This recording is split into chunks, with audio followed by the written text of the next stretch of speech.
ಮುನೇಶ್ವರ ದೇಗುಲಕ್ಕೆ ಟೆಂಪೋ ಒಂದು ಡಿಕ್ಕಿಯಾಗಿ ಓರ್ವ ಸಾವನ್ನಪ್ಪಿರುವ ಘಟನೆ ನಡೆದಿದೆ. ಮುನೇಶ್ವರ ಸ್ವಾಮಿ ದೇಗುಲಕ್ಕೆ ಟೆಂಪೋ ಡಿಕ್ಕಿಯಾಗಿ ಓರ್ವ ಸಾವನ್ನಪ್ಪಿದ್ದಾನೆ. ದೇಗುಲದಲ್ಲಿ ಪೂಜೆ ಮಾಡ್ತಾ ಇದ್ದ ಮಹಿಳೆಯರು ಗಂಭೀರವಾಗಿ ಗಾಯಗೊಂಡಿದ್ದಾರೆ. ಮಾಲೂರು ತಾಲೂಕಿನ ಹಂಸಾಂಡಳ್ಳಿಯಲ್ಲಿ ನಡೆದಿರುವಂಥ ಘಟನೆ ಇದು. ಕೋಲಾರದ ಮಾಸ್ತಿಯ ಚಂದ್ರಶೇಖರ ಮೃತ ದುರ್ದೈವಿ. ಹಂಸಾಂಡಳ್ಳಿಯಿಂದ ಮಾಸ್ತಿಗೆ ಬರುವಾಗ ಈ ಅವಘಡ ಸಂಭವಿಸಿದೆ. ಮಾಸ್ತಿ ಪೊಲೀಸ್ ಠಾಣಾ ವ್ಯಾಪ್ತಿಯಲ್ಲಿ ಪ್ರಕರಣ ಕೂಡ ದಾಖಲಾಗಿದೆ. ಆ ಟೆಂಪೋ ದೇವಸ್ಥಾನಕ್ಕೆ ಡಿಕ್ಕಿಯಾಗಿತ್ತು. ಡಿಕ್ಕಿಯಾದ ರಭಸಕ್ಕೆ ಟೆಂಪೋದಲ್ಲಿದ್ದ ಓರ್ವ ಮೃತಪಟ್ಟಿದ್ರೆ, ದೇವಸ್ಥಾನದಲ್ಲಿ ಮುನೇಶ್ವರ ದೇವಸ್ಥಾನದಲ್ಲಿ ಪೂಜೆ ಮಾಡ್ತಾ ಇದ್ದ ಮಹಿಳೆಯರು ಗಂಭೀರವಾಗಿ ಗಾಯಗೊಂಡಿದ್ದಾರೆ. ಹಂಸಾಂಡಳ್ಳಿ, ಕೋಲಾರದ ಹಂಸಾಂಡಳ್ಳಿಯಲ್ಲಿ ನಡೆದಿರುವಂಥ ಘಟನೆ ಇದು. ಮುನೇಶ್ವರ ದೇಗುಲಕ್ಕೆ ಡಿಕ್ಕಿ ಹೊಡೆದಿರುವ ಟೆಂಪೋ ಫೋಟೋ ಗಮನಿಸ್ತಾ ಇದ್ದೀರಲ್ಲ, ಮುಂಭಾಗ ಟೆಂಪೋದ ಮುಂಭಾಗ ನುಜ್ಜುಗುಜ್ಜಾಗಿದೆ. ಕೋಲಾರ ಜಿಲ್ಲೆಯ ಮಾಲೂರಿನ ಹಂಸಾಂಡಳ್ಳಿಯಲ್ಲಿ ಸಂಭವಿಸಿರುವಂಥ ದುರ್ಘಟನೆ. ಓರ್ವ ವ್ಯಕ್ತಿ ಮೃತಪಟ್ಟಿದ್ದಾರೆ ಅನ್ನೋದರ ಬಗ್ಗೆ ಮಾಹಿತಿ ಲಭ್ಯ ಆಗ್ತಾ ಇದೆ. ದೇವಸ್ಥಾನದ ಒಳಗಡೆ ಪೂಜೆ ಮಾಡ್ತಾ ಇದ್ದ ಮಹಿಳೆಯರು ಈಗ ಗಂಭೀರವಾಗಿ ಗಾಯಗೊಂಡಿದ್ದಾರೆ.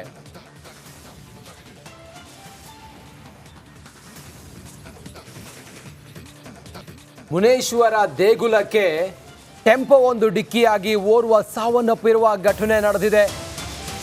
ಮುನೇಶ್ವರ ಸ್ವಾಮಿ ದೇಗುಲಕ್ಕೆ ಟೆಂಪೋ ಡಿಕ್ಕಿಯಾಗಿ ಓರ್ವ ಸಾವನ್ನಪ್ಪಿದ್ದಾನೆ. ದೇಗುಲದಲ್ಲಿ ಪೂಜೆ ಮಾಡ್ತಾ ಇದ್ದ ಮಹಿಳೆಯರು ಗಂಭೀರವಾಗಿ ಗಾಯಗೊಂಡಿದ್ದಾರೆ. ಮಾಲೂರು ತಾಲೂಕಿನ ಹಂಸಾಂಡಳ್ಳಿಯಲ್ಲಿ ನಡೆದಿರುವಂಥ ಘಟನೆ ಇದು. ಕೋಲಾರದ ಮಾಸ್ತಿಯ ಚಂದ್ರಶೇಖರ ಮೃತ ದುರ್ದೈವಿ. ಹಂಸಾಂಡಳ್ಳಿಯಿಂದ ಮಾಸ್ತಿಗೆ ಬರುವಾಗ ಈ ಅವಘಡ ಸಂಭವಿಸಿದೆ. ಮಾಸ್ತಿ ಪೊಲೀಸ್ ಠಾಣಾ ವ್ಯಾಪ್ತಿಯಲ್ಲಿ ಪ್ರಕರಣ ಕೂಡ ದಾಖಲಾಗಿದೆ. ಆ ಟೆಂಪೋ ದೇವಸ್ಥಾನಕ್ಕೆ ಡಿಕ್ಕಿಯಾಗಿತ್ತು. ಡಿಕ್ಕಿಯಾದ ರಭಸಕ್ಕೆ ಟೆಂಪೋದಲ್ಲಿದ್ದ ಓರ್ವ ಮೃತಪಟ್ಟಿದ್ರೆ, ದೇವಸ್ಥಾನದಲ್ಲಿ ಮುನೇಶ್ವರ ದೇವಸ್ಥಾನದಲ್ಲಿ ಪೂಜೆ ಮಾಡ್ತಾ ಇದ್ದ ಮಹಿಳೆಯರು ಗಂಭೀರವಾಗಿ ಗಾಯಗೊಂಡಿದ್ದಾರೆ. ಹಂಸಾಂಡಳ್ಳಿ, ಕೋಲಾರದ ಹಂಸಾಂಡಳ್ಳಿಯಲ್ಲಿ ನಡೆದಿರುವಂಥ ಘಟನೆ ಇದು.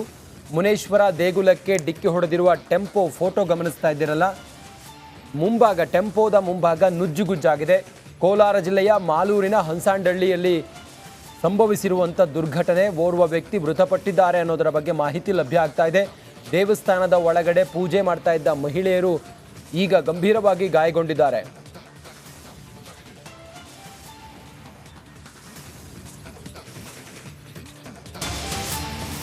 ಗಣೇಶ ವಿಗ್ರಹ ವಿಸರ್ಜನೆ ವೇಳೆ ಭಾರೀ ದುರಂತ ಸಂಭವಿಸಿದೆ. ಕೆರೆಯ ನೀರಿನಲ್ಲಿ ಮುಳುಗಿ ಮೂವರು ಸಾವನ್ನಪ್ಪಿದ್ದಾರೆ. ತಂದೆ ಮಗ ಸೇರಿ ಒಟ್ಟು ಮೂವರ ದುರ್ಮರಣ. ಗಣೇಶ ವಿಸರ್ಜನೆ ವೇಳೆ ನಡೆದಂತಹ ದುರ್ಘಟನೆ ಇದು. ರೇವಣ್ಣ 50 ವರ್ಷ ವಯಸ್ಸಾಗಿತ್ತು. ಜೊತೆಗೆ ಅವರ ಮಗ ಶರತ್ ಕೂಡ ಸಾವನ್ನಪ್ಪಿದ್ದಾರೆ. ನವವಿವಾಹಿತ ದಯಾನಂದ್ ಮೃತರು. ಮಾರಸಂದ್ರ ಸಮೀಪದ ರಂಗನಹಟ್ಟಿಯಲ್ಲಿ ನಡೆದಂತಹ ಘಟನೆ. ತುಮಕೂರು ಜಿಲ್ಲೆ ತುರುವೇಕೆರೆ ತಾಲೂಕಿನ ಮಾರಸಂದ್ರದಲ್ಲಿ ನಡೆದಂತಹ ಘಟನೆ. ಗಣೇಶ ವಿಸರ್ಜನೆ ವೇಳೆ ಅವಘಡ ಸಂಭವಿಸಿದೆ.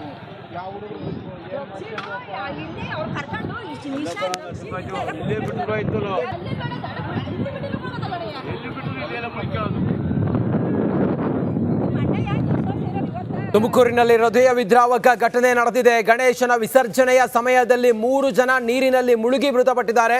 ಇನ್ನಷ್ಟು ಮಾಹಿತಿಯೊಂದಿಗೆ ನಮ್ಮ ತುಮಕೂರಿನ ಪ್ರತಿನಿಧಿ ಜಗದೀಶ್ ಈಗ ಸಂಪರ್ಕದಲ್ಲಿದ್ದಾರೆ. ಜಗದೀಶ, ಏನಾಯಿತು? ಎಷ್ಟೊತ್ತಿಗಾಗಿರೋ ಘಟನೆ ಇದು? ರಕ್ಷಣೆಗೆ ಸಾಧ್ಯ ಆಗಿಲ್ವಾ, ಹೇಗೆ ಅಂತ? ರಂಜಿತ್, ಇವತ್ತು ಗಣೇಶ ವಿಸರ್ಜನೆ ಒಂದು ಹಿನ್ನೆಲೆಯಲ್ಲಿ ಏನು ತುರುವೇಕೆರೆ ತಾಲೂಕಿನ ದಂಡಿನಶಿವರ ಬಳಿ ಇರತಕ್ಕಂಥ ಮಾರಸಂದ್ರದ ರಂಗನಹಟ್ಟಿ ಗ್ರಾಮ ಇದೆ. ಈ ಒಂದು ಗ್ರಾಮದಲ್ಲಿ ಒಂದು ಏನು ಗಣೇಶ ವಿಸರ್ಜನಾ ಮೂರ್ತಿಯನ್ನು ಕೂಡ ತೆಗೆದುಕೊಂಡು ವಿಸರ್ಜನೆ ಮಾಡಲು ಕೂಡ ತೆರಳುತ್ತಾ ಇತ್ತು. ಈ ಒಂದು ವೇಳೆಯಲ್ಲಿ ಏನು ಕೆರೆಯಲ್ಲಿ ಗಣೇಶನ ಮುಳುಗಿಸುವಂತ ಒಂದು ಸಂದರ್ಭದಲ್ಲಿ ಮೂವರು, ತಂದೆ ಮತ್ತೆ ಮಗ ಮತ್ತೊಬ್ಬ ಸೇರಿ ಮೂವರು ಸಾವನ್ನಪ್ಪಿರುವಂತಹ ಘಟನೆ ಕೂಡ ನಡೆದಿರ್ತಕ್ಕಂಥದ್ದು. ಅಂದ್ರೆ ತಂದೆ ರೇವಣ್ಣ ಮತ್ತೆ ಆತನ ಪುತ್ರ ಇರತಕ್ಕಂಥ ಶರತ್ ಹಾಗೂ ದಯಾನಂದ್, ಈ ಮೂವರು ಸಾವನ್ನಪ್ಪಿರುತ್ತದೆ ಕೆರೆಯಲ್ಲಿ ನೀರಿನಲ್ಲಿ ಕೂಡ ಮುಳುಗಿ.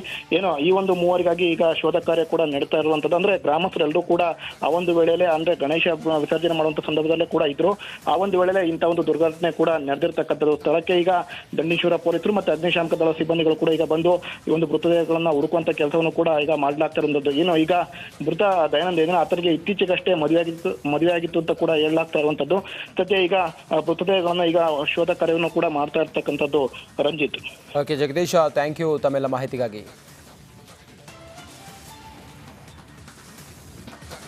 ಟಾಪ್ 30ಯಲ್ಲಿ ಒಂದೊಂದೇ ಸುದ್ದಿಗಳನ್ನ ನೋಡ್ತಾ ಹೋಗೋಣ. ಪರಪ್ಪನ ಅಗ್ರಹಾರ ಜೈಲಿನ ಮೇಲೆ ಪೊಲೀಸ್ ರೇಡ್ ಆಗಿದೆ. ವಿಲ್ಸನ್ ಗಾರ್ಡನ್ ನಾಗ ಜೈಲಲ್ಲಿ ಮೊಬೈಲ್ ಬಳಕೆ ಮಾಡ್ತಾ ಇದ್ದಿದ್ದು ಬಯಲಾಗಿದೆ. ಈ ಬಗ್ಗೆ ರಿಪಬ್ಲಿಕ್ ಕನ್ನಡ ವರದಿಯನ್ನ ಪ್ರಸಾರ ಮಾಡಿತ್ತು. ಇದೀಗ ನಮ್ಮ ವರದಿ ನಿಜ ಆಗಿದೆ.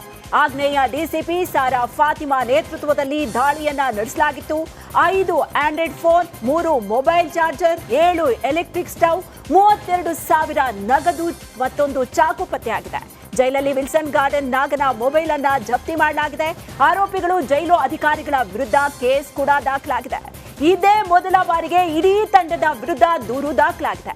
ಜೈಲಿನ 20ಕ್ಕೂ ಹೆಚ್ಚು ಸಿಬ್ಬಂದಿ ಅಧಿಕಾರಿಗಳಿಗೆ ಬಿಸಿ ಮುಟ್ಟಲಿದೆ.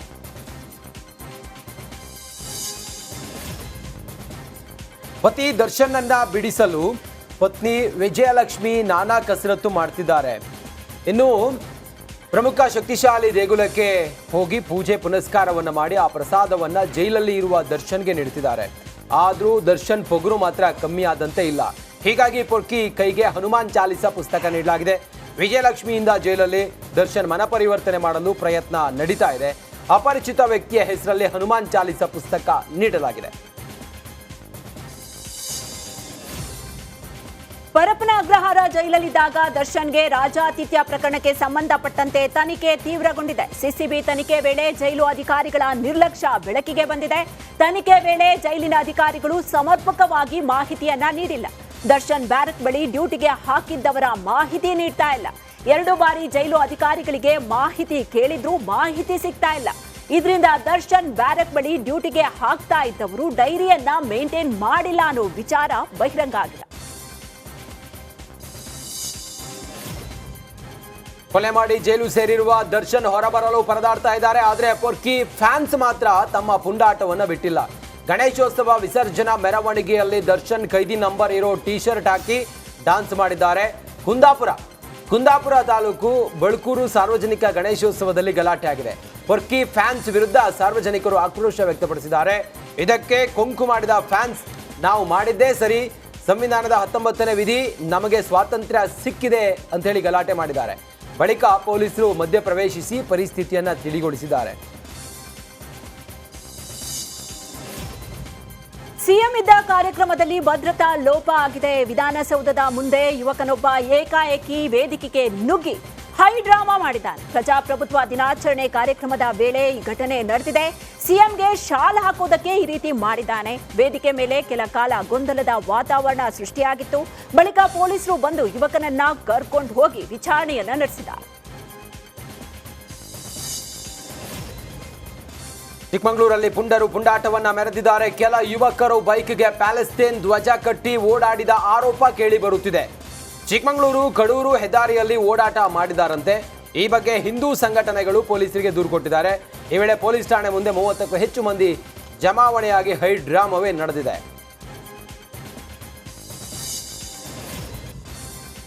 ರಷ್ಯಾದಿಂದ ಕನ್ನಡಿಗ ಭಾರತಕ್ಕೆ ವಾಪಸ್ ಆಗಿದ್ದಾರೆ. ರಷ್ಯಾದಿಂದ ವಾಪಸ್ ಆದ ಅಬ್ದುಲ್ ನಯೀಂ ಮನೆಯಲ್ಲಿ ಸಂಭ್ರಮ ಮನೆ ಮಾಡಿತ್ತು.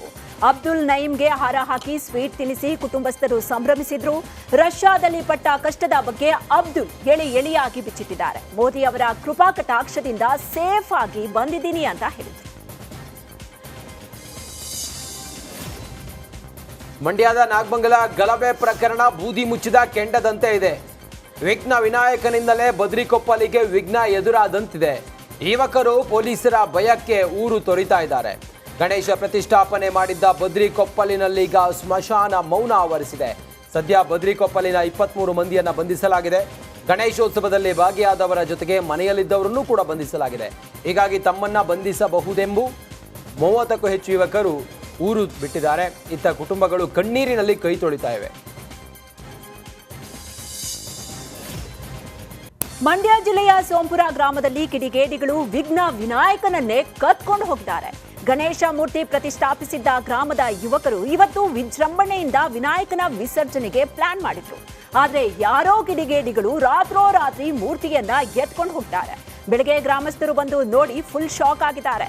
ಗಣಪ ನಿಲ್ಲದನ್ನ ಕಂಡು ಬೇಸರಗೊಂಡಿದ್ದಾರೆ. ಜೊತೆಗೆ ಗಣೇಶ ಪ್ರತಿಷ್ಠಾಪನೆ ಮಾಡಿದ್ದ ಅಕ್ಕಪಕ್ಕ ಮನೆಗಳ ನಲ್ಲಿಗಳನ್ನ ಕೂಡ ಮುರಿದು ಕಿರಾತಕರು ಪರಾರಿಯಾಗಿದ್ದಾರೆ. ನಾಯಿ ಬೇಟೆಗೆ ಬಂದು ಚಿರತೆಯೊಂದು ಬಾವಿಗೆ ಬಿದ್ದಿದೆ. ಕುಮಟಾ ತಾಲೂಕಿನ ಚಂದಾವರ ಗ್ರಾಮದಲ್ಲಿ ಈ ಘಟನೆ ನಡೆದಿದೆ. ರಾಜು ಬೋಯಿ ಎಂಬುವರ ಮನೆಯ ಅಂಗಳದಲ್ಲಿರುವ ಬಾವಿಗೆ ಚಿರತೆ ಬಿದ್ದಿದ್ದು ಅಶೋಕ್ ನಾಯ್ಕ ನೇತೃತ್ವದಲ್ಲಿ ನಡೆದ ರಕ್ಷಣಾ ಕಾರ್ಯಾಚರಣೆ ಸಕ್ಸಸ್ ಆಗಿದೆ. ಚಿರತೆಯನ್ನ ರಕ್ಷಣೆ ಮಾಡಿ ಮತ್ತೆ ಕಾಡಿಗೆ ಬಿಟ್ಟಿದ್ದಾರೆ.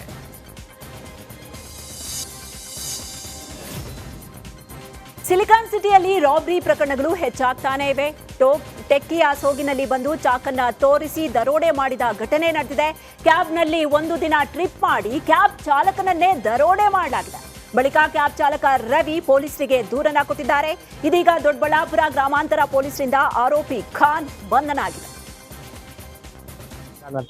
ಬೆಳಗ್ಗೆ ನಮ್ಮ ಹತ್ರದಲ್ಲಿ ಬುಕ್ಕಿಂಗ್ ಬಂದಿತ್ತು, ಒಂದು ಲಾಲ್ಬಾಗ್ ಹತ್ರ, ನನ್ನ ವಿಲ್ಸನ್ ಗಾರ್ಡನ್ ಹತ್ರ. ಬೆಳಗ್ಗೆ 4 ಗಂಟೆಗೆ 6 ತಾಸಿಂದು ರೆಂಟಲ್ ಬುಕ್ ಇತ್ತು. ರೆಂಟಲ್ ಬುಕ್ ತಗೊಂಡು ಅವರಿಗೆ ಎಲ್ಲೆಲ್ಲಿ ಇರಬೇಕು ಅಲ್ಲೆಲ್ಲಿ ಕರ್ಕೊಂಡೋಗಿದ್ವಿ.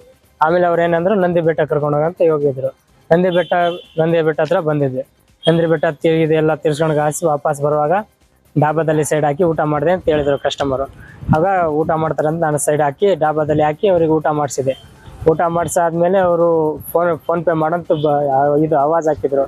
ಸರ್ ನಾ ಫೋನ್ ಪೇ ಮಾಡಲ್ಲ, ನನ್ನ ಹತ್ರ ಇಲ್ಲ ಅಂತ ಹೇಳಿದ್ನೆ. ನನ್ನ ಹತ್ರ ಹೇಳಿಗಾತಿ ಕೋಲ್ಪಟ್ಟೆ ಹಿಡ್ಕೊಂಡು ಚಾಕು ತೆಗೆದ, ಯಾಕೆ ಫೋನ್ ಕೊಡಲ್ಲ ಅಂತ. ಫೋನ್ ಕಸ್ಕೊಂಡು ಕಾಸಿ ಫೋನಲ್ಲಿ ಫೋನ್ ಪೇ ಎಲ್ಲ ತೆಗೆದು ಪಿನ್ ಎಲ್ಲ ತಿಳಿದು ಕಾಸಿ ಫೋನ್ ಪೇ ಮಾಡಿ. ಅಂತಾರಾಷ್ಟ್ರೀಯ ಪ್ರಜಾಪ್ರಭುತ್ವ ದಿನಾಚರಣೆ ಹಿನ್ನೆಲೆ ಧಾರವಾಡದಲ್ಲಿ ಮಾನವ ಸರಪಳಿ ಮೂಲಕ ಭಾರತ ನಕಾಶೆಯನ್ನ ನಿರ್ಮಾಣ ಮಾಡಲಾಗಿದೆ. ಧಾರವಾಡದ ಕೆಸಿಡಿ ಮೈದಾನದಲ್ಲಿ ನಡೆದ ಬೃಹತ್ ತ್ರಿವರ್ಣ ಧ್ವಜ ನಿರ್ಮಾಣದಲ್ಲಿ ಮಕ್ಕಳೊಂದಿಗೆ ಸಚಿವ ಸಂತೋಷ್ ಲಾಡ್ ಕೂಡ ಕೈ ಜೋಡಿಸಿದರು. ಬೆಳಗಾವಿಯ ಸವದತ್ತಿ ಯಲ್ಲಮ್ಮನ ದೇವಸ್ಥಾನದಲ್ಲಿ ಹುಂಡಿ ಎಣಿಕೆ ಕಾರ್ಯ ಮುಕ್ತಾಯ ಆಗಿದೆ. ದೇವಿಯ ಹುಂಡಿಯಲ್ಲಿ ಒಟ್ಟು 1,48 ಲಕ್ಷ ರೂಪಾಯಿ ಕಾಣಿಕೆ ಸಂಗ್ರಹ ಆಗಿದೆ. ಈ ಪೈಕಿ 1.35 ಕೋಟಿ ನಗದು, 11.79 ಲಕ್ಷ ಮೌಲ್ಯದ ಚಿನ್ನಾಭರಣ, 1.80 ಲಕ್ಷ ಮೌಲ್ಯದ ಬೆಳ್ಳಿ ಸಂಗ್ರಹ ಆಗಿದೆ. ಅಂತಾರಾಷ್ಟ್ರೀಯ ಪ್ರಜಾಪ್ರಭುತ್ವ ದಿನ ಹಿನ್ನೆಲೆ ಮಾನವ ಸರಪಳಿ ನಿರ್ಮಿಸಲಾಗಿತ್ತು. ಈ ಸಮಯದಲ್ಲಿ ಹೆಜ್ಜೆಯನ್ನು ದಾಳಿ ಮಾಡಿದ ಘಟನೆ ಗದಗ ಜಿಲ್ಲೆಯ ಲಕ್ಷ್ಮೇಶ್ವರ ತಾಲೂಕಿನ ಬಾಲೆಹೊಸೂರು ಗ್ರಾಮದಲ್ಲಿ ನಡೆದಿದೆ. ಇಬ್ಬರು ಶಿಕ್ಷಕಿಯರ ಮೇಲೆ ಹೆಜ್ಜೆಯನ್ನು ದಾಳಿ ಮಾಡಿದೆ. ಮುಖ, ತಲೆ, ಕೈಗೆ ಕಚ್ಚಿದ್ದು ಶಾಸಕ ಡಾಕ್ಟರ್ ಚಂದ್ರು ಲಮಾಣಿ ಕಾರ್ನಲ್ಲಿ ಆಸ್ಪತ್ರೆಗೆ ಕರೆತಂದು ಚಿಕಿತ್ಸೆ ಕೊಟ್ಟಿದ್ದಾರೆ. ಶಿಗ್ಲಿ ಗ್ರಾಮದ ಸರ್ಕಾರಿ ಪ್ರಾಥಮಿಕ ಶಾಲೆ ಶಿಕ್ಷಕಿಯರಾದ ಸರಸ್ವತಿ ಗುಡಿಸಾಗರ, ಸರೋಜಾ ದಿಂಡೂರು ಅಸ್ವಸ್ಥಗೊಂಡಿದ್ದಾರೆ.